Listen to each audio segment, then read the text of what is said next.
Y bueno, pues cambiando de tema. Ayer ya platicábamos pues sobre la violencia política de género que se ha agudizado en los últimos meses, la polarización que vive nuestro país. Por supuesto que es un factor muy importante en las redes sociales, las agresiones, pues el lenguaje violento que se utiliza pues contra hombres y mujeres, porque también hay que decirlo, hombres y mujeres. Pero precisamente ayer diputadas del PRD interpusieron una queja ante el INE contra legisladores de Morena y del PT por violencia política en razón de género que se ha generado, bueno, pues en el marco de esta discusión tan acalorada de la reforma eléctrica que se dio el domingo pasado. Y bueno, pues ya en el preámbulo también hubo ahí muchos señalamientos, dimes, diretes, pero pues esto que ocurrió ayer me parece que es un paso fundamental, pues para no dejar ahí como mera anécdota el hecho de que haya agresiones, sino que sí quede una denuncia formal y pues que se investigue y que se tomen pues cartas en el asunto por parte de las autoridades, en este caso electorales. Y bueno, una de las legisladoras que ha recibido pues fuertes ataques y señalamientos luego de que pues fue acusada de haber solicitado el ingreso de un cabildero en contra de la reforma eléctrica es Edna Díaz, una diputada por el Partido de la Revolución Democrática. Y esta mañana yo la saludo con mucho gusto. Diputada Edna, muy buen día. Sheila, muy buen día. Un gusto estar acá. Muchas gracias. Pues cuéntenos, diputada, ayer presentan esta denuncia ante el INE usted y otras legisladoras de su partido. Así es, estamos pues denunciando, informando esta violencia sistémica y sistemática de la que hemos sido objeto, porque decirles que no es la primera vez que sucede esto, no soy la primera mujer violentada, tampoco dentro ahí del Pleno de la Cámara de Diputados. Inicia todo esto, en mi caso, casi una semana antes de la votación de la reforma eléctrica, porque nos encontrábamos en una reunión de Comisiones Unidas. En las reuniones de comisiones hay asesores, casi nunca se hacen en el Pleno, casi siempre se hacen en salones, pero había mucha gente, por eso decidieron moverla al Pleno. Entonces, pues habían ahí muchos asesores por aquí, por allá, y esperan, por eso digo que fue deliberado hasta el momento en que uno de esos asesores, que por cierto no es mío, pero es un asesor de temas energéticos de la Comisión de Energía, se sienta a saludar y en ese momento pues toman la fotografía, la sacan completamente de contexto y ya ahí inician las acusaciones, pero sin ninguna prueba. Toda la semana fueron estos ataques violentos, pero déjame decirles, Sheila, que escala cuando el señor presidente tiene la idea de sacar la imagen en uno de sus espacios informativos de la mañana, y entonces deliberadamente también utilizan mi imagen para hacer una acusación ahí. Y ahí es cuando, digamos, la violencia se vuelve aún más grande. Yo tengo que cambiar mi número por las amenazas, incluso de muerte, que se reciben.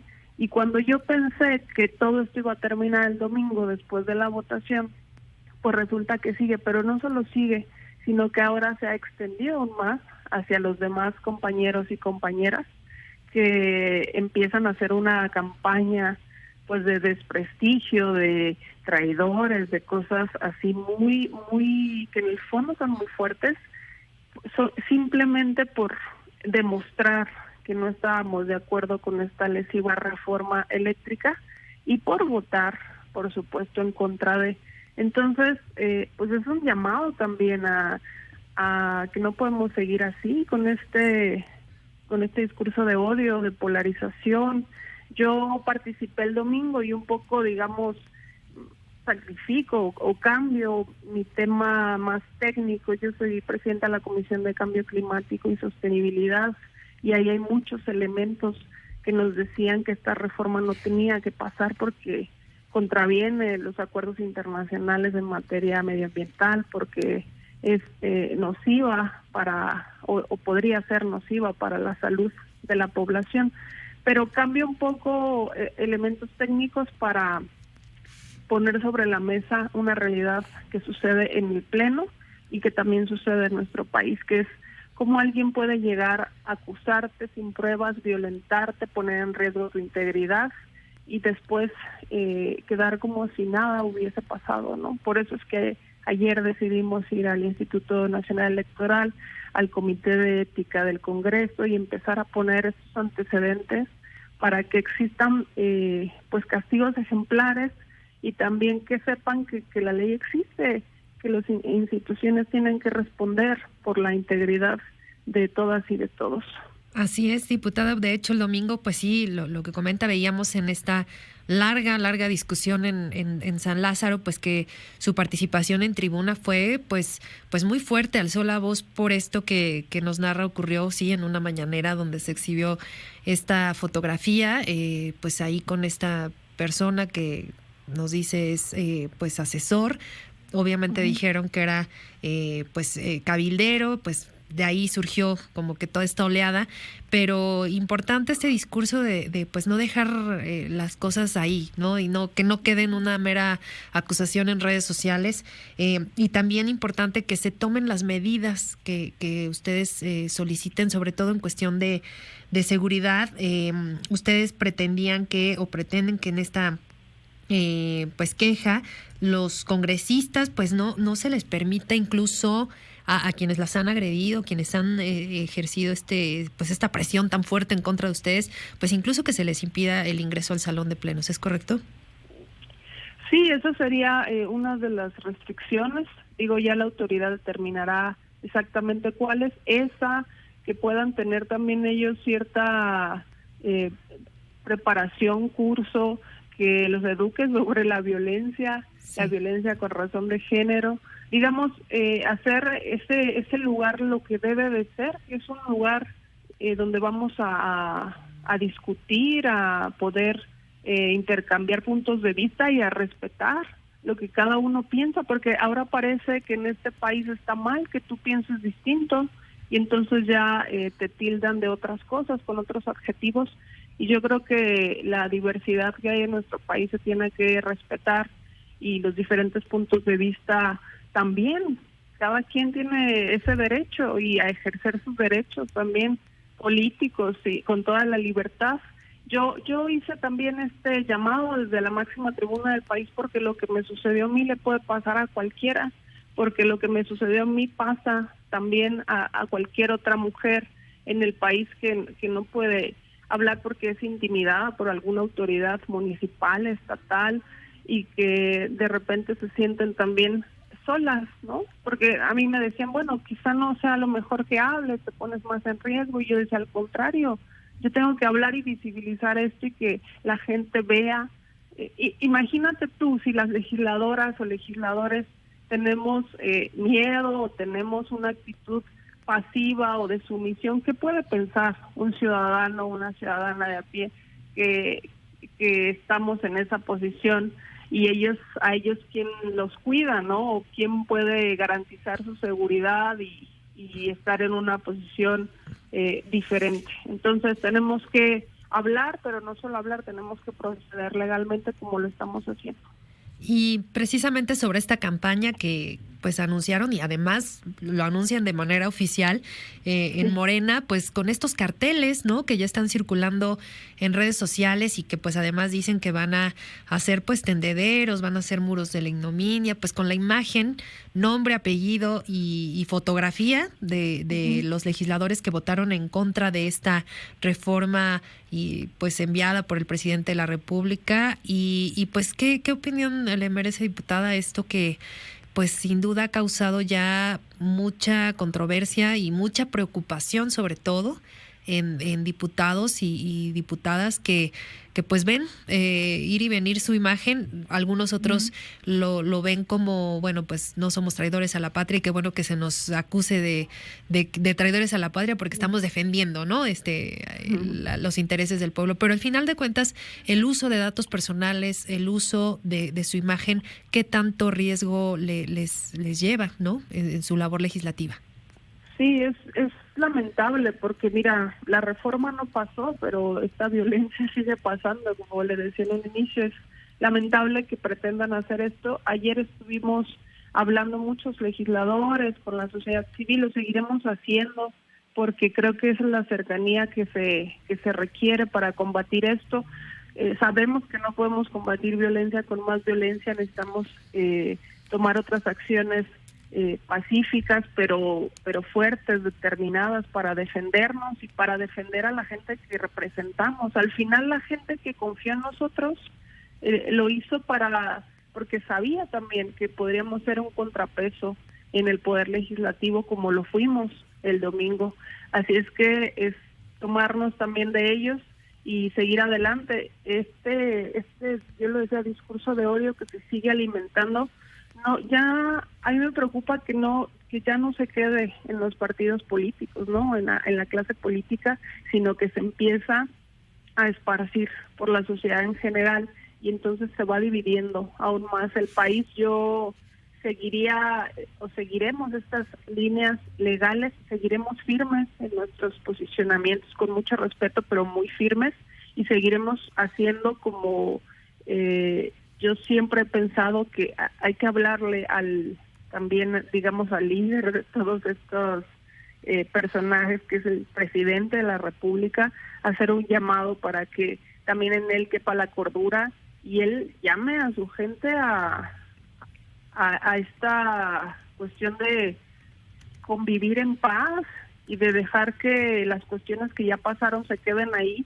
y de aceptar una derrota legislativa, si así lo quiere ver, porque también va a aprender mucho de eso y poder seguir en esta discusión, pero con toda la libertad. Mientras tanto, nosotros seguimos más unidos y unidas que nunca. Yo celebro que el bloque se haya quedado así con estos ataques. La verdad es que nos une más. Seguiremos informando a la ciudadanía lo que está pasando y seguiremos trabajando y defendiendo también con mucho valor lo que ellos nos mandaten y para lo que fuimos confiados en este puesto que hoy nos toca representarlos. Ayer la diputada panista María José Gamboa narraba en redes sociales pues que había sido víctima de un asalto o de una situación bastante rara, por decirlo de cierta forma, cuando salía de un hotel y que iba sobre Paseo de la Reforma aquí en la Ciudad de México, y pues que le habían colocado un tubo a una llanta y que, bueno, ella se sintió muy amenazada, tuvo miedo, afortunadamente no iba sola, iba con su esposo, pero pues al final de cuentas este miedo que causa, y pues que ella señalaba que pues esto era producto de de esto que están viviendo, ¿no? De estas amenazas, linchamiento, señalamiento, como se le pueda nombrar, y que finalmente pues tuvo ya una consecuencia.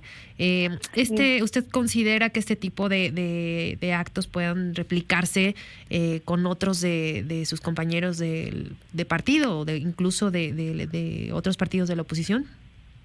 Sí, yo primero toda mi solidaridad con la diputada Gamboa y con todas las que han tenido una situación y todos los que han tenido una situación así.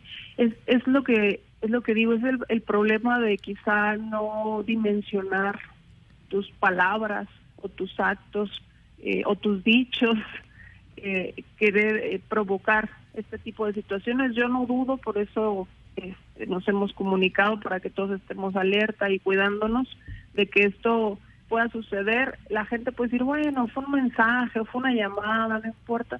Bueno, solo les digo, así suceden los feminicidios, así sucede hacia cualquier persona poder dañar su integridad física. Así suceden muchas cosas. No minimicemos esto que está pasando en nuestro país y estas, digamos, pequeñas señales, yo espero que se quiten, que se hagan a un lado, que esto que se siente en este momento, este ambiente de tensión. Ayer, por ejemplo, fue una sesión también muy violenta y muy tensa en el Congreso, que todo esto se vaya diluyendo por el bien de todos y de todas, porque a nadie le conviene que estemos en un ambiente violento y que se pueda distorsionar aún más. De por sí ya es difícil la vida continua para muchas mexicanas y mexicanos, entonces con esto solo se deteriora más la vida de este país. Ayer en el Senado de la República, en el marco de la discusión de la reforma a la ley minera, la senadora Lili Téllez pues de alguna forma le recriminaba a Citlali Hernández, secretaria general de Morena, y que ayer estuvo en el Senado de la República en su papel de senadora en esta discusión y en esta sesión. Le decía que pues justo, ¿no? Estos ataques habían subido de tono, le recriminaba que dejaran de lado este discurso de odio, que los dejaran de llamar traidores, y bueno, responde la en ese momento senadora Citlali Hernández, pues que ellos no estaban llamando a nadie a un discurso de odio, que más bien al contrario, eran los legisladores de oposición quienes tendrían que explicarle a la ciudadanía el por qué votaron en ese sentido la reforma eléctrica del presidente López Obrador, y pues siguen firmes. Ellos en Morena no han dado un paso atrás en ese sentido, siguen adelante con esta campaña, y pues no se ve que pues bajen los ánimos de lo encendidos que ya están, y de lo polarizados que además me parece van a seguir de aquí rumbo al proceso además electoral que vivimos en este año. Sí, pero es muy grave que no se acepte eso, porque la oposición o nosotros hemos dicho casi desde que llegó el proyecto y lo analizamos y lo estudiamos, que no había condiciones o no había viabilidad en ese proyecto de reforma. No lo hemos dicho en la última semana o en el último mes, casi desde el año pasado, y nos hemos mantenido firmes así. Entonces, que no acepten todos los argumentos que damos, que no acepten que no integraron las propuestas que hicimos, que no acepten que no integraron las propuestas del Parlamento abierto que se hizo también, y que ahora quieran, digamos, otra vez manipular eso, tergiversar la información. Nosotros hemos sido o fuimos muy claros de por qué íbamos en contra de esa reforma, y todavía pasando ya la votación, como te digo, o sea, ya en este momento ya no hay nada que hacer. Esa reforma se desechó y ya no la tenemos nosotros, esa iniciativa, perdón. Entonces, o sea, yo no entiendo, todavía no puedo comprender por qué tanto odio, tanto rencor, tanto alimentar esta narrativa, si en este momento ya no se está discutiendo, si ya pasó, si, ¿sabes? Solamente a mí me preocupa un poco eso, y me he preguntado estos días, que el presidente ha dicho que se va en 2 años, lo ha dicho públicamente, y que ya no regresa más. En 2 años, ¿cómo va a dejar este país, o su gente cómo va a estar en 2 años? Si sabemos también los problemas internos que ellos tienen, entonces ya van a ser ellos contra nosotros. ¿Cómo va a estar? Si no paramos esto ahora, se puede poner aún más grave, y eso, lo digo yo, es lamentable para este país y para esta democracia en la que tenemos que caber todas las opiniones, todos los puntos de vista, y respetar eso. No podemos tratarnos con con estos rasgos de maniqueísmo que han tratado de imponer, o con estas decisiones que ellos quieren tomar. Somos una democracia, y el país tiene que tomar las decisiones con base en ello. Pues sí, y pues de lo que resta de aquí a que concluya este sexenio, pues estaremos muy atentos, pues ojalá, ¿no? Y esperando que no suba este nivel de polarización que ya vemos, y bueno, pues que también en las redes sociales pues no suban, ¿no?, los ánimos, porque de por sí ya están caldeados, y pues sí, prácticamente que cualquier otro tema que entre en discusión, en debate, pues de nuevo se encienden. Pero por lo pronto, diputada Edna Díaz, diputada por el PRD, yo le agradezco mucho que nos haya acompañado esta mañana, y por supuesto que seguimos en comunicación y atentos a esta denuncia que presentaron ante el INE. Sí, muchas gracias. Seguiremos con este proceso, decía yo, hasta las últimas consecuencias, porque tiene que ser así. Te agradezco mucho otra vez este espacio, y a todos los ciudadanos, ciudadanas que nos escuchan, pues decirles que no caigan en estos juegos perversos, que México necesita paz, necesita unidad, necesita que todos defendamos los derechos de todos y de todas. Así es que ese llamado a la cordura y a la paz que siempre prevalezca en nosotros. Muy bien, diputada. Pues muchas gracias por habernos acompañado, y muy buen día. Gracias, buen día.